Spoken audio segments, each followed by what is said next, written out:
Well, as you can see, I've taken the door off. And if you remember the last video that I did, the door to Narnia, at the end of that video, we had a ghost door as it was starting to close ever so slightly at the end of that video. Well, obviously we don't want that to happen. We want the door to stay in place wherever we stop it. So in my infinite rookie wisdom, I decided to try to fix that. And you know the old saying, stop making it worse. Don't fix it if it ain't broke. I did not listen or heed to that advice. So let me go through the steps that I took to F this thing up royally and how we're going to fix it, at least for this particular piece. So the door was swinging. So the first thing I did, and I threw these out, but I'm going to show you, is I watched a YouTube video. YouTube videos are great. And it told me to cut out some cardboard pieces and start at the bottom hinge and then put these in to give you another shim. That way it kind of levels out the door and then it prevents it from shutting, hopefully. Well, I did that. I put 2 down there, 1 on here, and then got the door back on. But unfortunately, when I had these sitting there, the door ended up hitting the edge here because it pushed the door out more. So I couldn't close the door all the way. So that was mistake number 1. Then I went on to fix that. I used this machine, this planer, handheld electric planer, and decided to shave part of the door off so it would fit and not hit that. That actually worked, but the problem is it didn't solve the problem of the door ghosting and closing by itself. So I spent a lot of time, sanding that down and then repainting over it.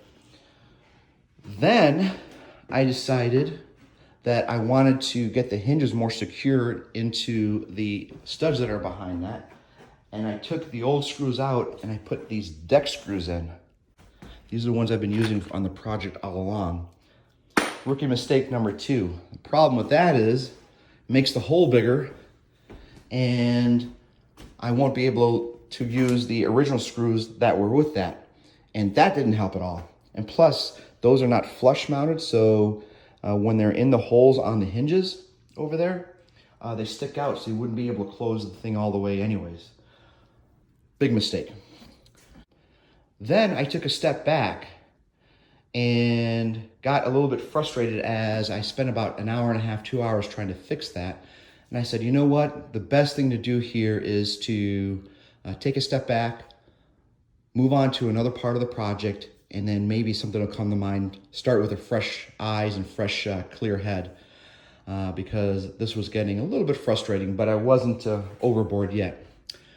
Then I remembered about 1.5 years ago, we had the same exact problem of the ghosting door at the apartment complex that we were at.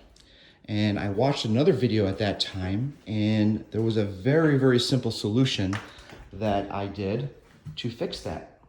And here's how I did that. Currently, the hinges that are on this door are security hinges. So they've got the bottom of the hinge. You can't punch the pin out on the top. If you look real close here, there's kind of a security piece there. Doesn't allow you to do that, it's secured. Well, I remembered on the last house, on the apartment, did not have security hinges. It just had the normal hinge on there, the pin that is, and you could just pop that pin out and then put it back in to take the door off. And I remembered what I did there is I took the pin out, bent the pin, stuck it back into the hinge, and the friction from that prevented the door from ghosting. And that's what we're going to do here. So I went to the big box store, picked up 3 of these hinges, the standard kind you could just punch out, and we're gonna try that on here, and then we'll fix that, hopefully, and I'm gonna show you how that works here in a second. The other thing I had to do also is, because I made these holes bigger, and I want to use the original screws, I ended up mixing up some epoxy, and I just went through crazy, a bunch of it, and just filled these holes in so they would harden up on each one of these. and then they'll be filled, and then I'll just be able to drive the screws, normal screws back in there, and it should hold it tight. I've done that before on other items, and I have no reason to suspect that it won't work on this. So that's the route we're gonna take, and we'll go from there. So I'm gonna give you an update here shortly and let you know how it goes. There's one other thing I'm going to do on this door, which I do not recommend, but I think for me it's going to solve part of this issue, is that the other thing that happened was when the hinges were on here, because the holes were so loose and the screws were not gripping, when the door would try to shut, the hinge would actually come off like this. It'd actually start to go like this, which also caused the door to hit the side here. So what I'm going to do here is take some of this paint off again. I'm going to scrape some of that off the best I can. I'm actually going to epoxy the hinge to this spot right here, and then screw those in and let that set. That way I know it's secure. Again, not the way to do it, but I think for this case it's going to be okay. I don't plan on removing this door here over the next 10, 20 years. So it's going to be more of a permanent fixture. And if I do have to remove it and fix it for some reason, I'll just get a new frame or whatever comes to that point. But I think I should be good there. So again, compounding rookie mistakes, and it gets to a point where you need to take a step back. And I've said many times before, rookie mistakes can be fixed. This certainly can be fixed, and that's what we're planning to do here. So we'll show you the end result here shortly. I've just rehung the door, as you can see here. It looks pretty good how it stands. And as I mentioned before, I epoxied the bottom hinge on. I used number 10 screws on the middle hinge hole to go right into the stud, and then I backfilled the other ones with the normal screws. What I'm gonna do here on these is I'm gonna come back with a Sharpie and just color that in black, and that'll be fine. But lo and behold, check this out. I'm gonna stop here. We no longer have a ghost door. It's not closing by itself. I'm gonna put it there. The ghost door is not closing. Fantastic. And are you ready for this? Are you sitting down? It shuts.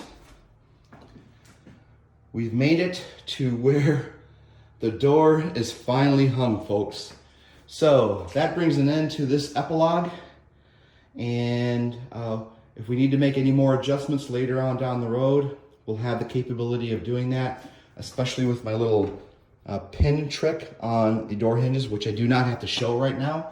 But if I do, that will be a later video. So with that being said, folks, we're gonna wrap this one up. Until next time, peace out.